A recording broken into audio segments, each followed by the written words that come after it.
নেটওয়ার্কের অঙ্ক। এর জন্য আমরা একটা নেটওয়ার্ক চেন তৈরি করব এবং এখানে ধরে নেব পুরুষ সমান এ আর মহিলা সমান বি। অর্থাৎ পুরুষকে আমরা এ ধরবো, মহিলাকে বি ধরবো, ধরে আমরা নেটওয়ার্ক চেনটা তৈরি করব। তাহলে প্রথমে ওই পরিবারে আছে বাবা ও মা, তাহলে বাবা বলতে পুরুষ আর মা বলতে মহিলা, তাহলে এ আর বি। এখানে আমরা প্রথমেই লিখব এ প্লাস বি, বাবা এবং মা। এবারে এই বাবা আর মার 3 পুত্র এবং 1 কন্যা আছে।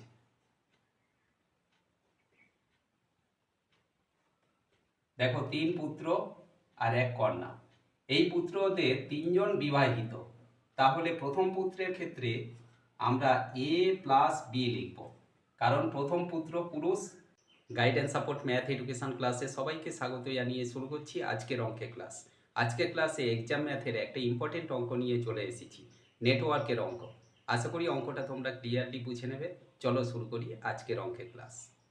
দেখো আজকের ক্লাসে এক্সাম ম্যাথের অঙ্কটা আছে, একটি যৌথ পরিবারে বাবা মা, 3টি বিবাহিত পুত্র এবং একটি অবিবাহিত কন্যা আছে। পুত্রদের মধ্যে দুজনের 2টি করে কন্যা এবং একজনের 1টি পুত্র আছে।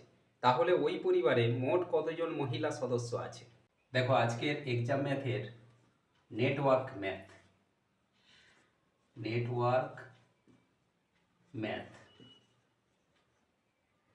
এই নেটওয়ার্ক ম্যাথে বলা হয়েছে যে পরিবারে বাবা ও মা আছে, এদের 3 বিবাহিত পুত্র ও 1 কন্যা আছে। এই বিবাহিত পুত্রদের দুজনের 2টি করে কন্যা আছে আর একজনের 1টি পুত্র আছে।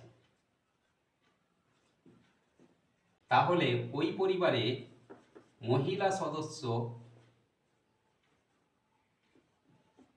কতজন আছে তা আমরা আজকের ক্লাস থেকে বের করব। এর জন্য আমরা একটা নেটওয়ার্ক চেন তৈরি করব এবং এখানে ধরে নেব পুরুষ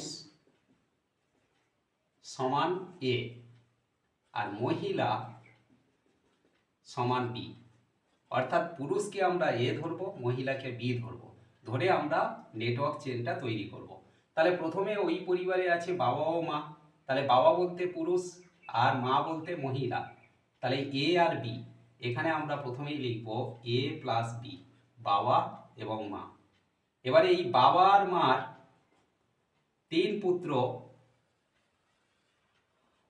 এবং 1 কন্যা আছে।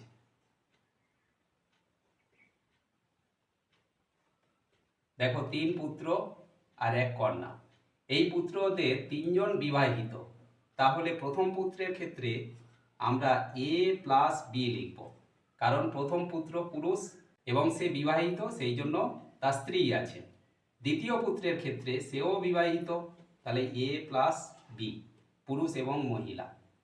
তৃতীয় ক্ষেত্রে একইভাবে পুরুষ এবং মহিলা আছে, আর একজন কন্যা আছে, কন্যা মানে ওখানে মহিলা বি।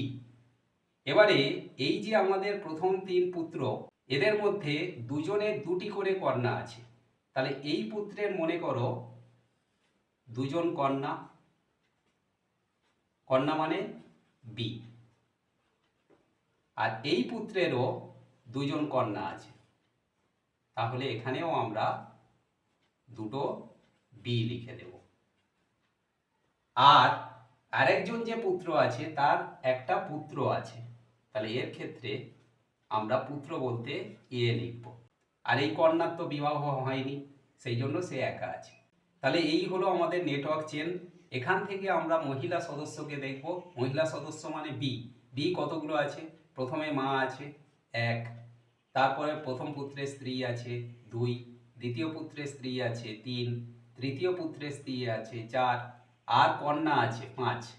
আর এদের দুজনের দুটো করে কন্যা আছে, তাহলে 6, 7, 8, 9। তাহলে ওই পরিবারে মহিলা সদস্য কতজন আছে? 9 জন। তাহলে এখানে আমরা লিখব যে ওই পরিবারে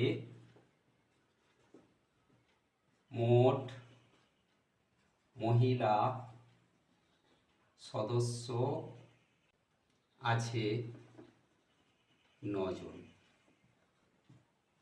আশা করি আজকের ক্লাস থেকে এক্সাম ম্যাথের এই ইম্পর্টেন্ট অঙ্কটা তোমরা ক্লিয়ারলি বুঝতে পারলে। এমন সব অঙ্কের সহজ সরল ভিডিও পাওয়ার জন্য অবশ্যই গাইডেন্স সাপোর্ট চ্যানেলটিকে সাবস্ক্রাইব করে সঙ্গে থেকো।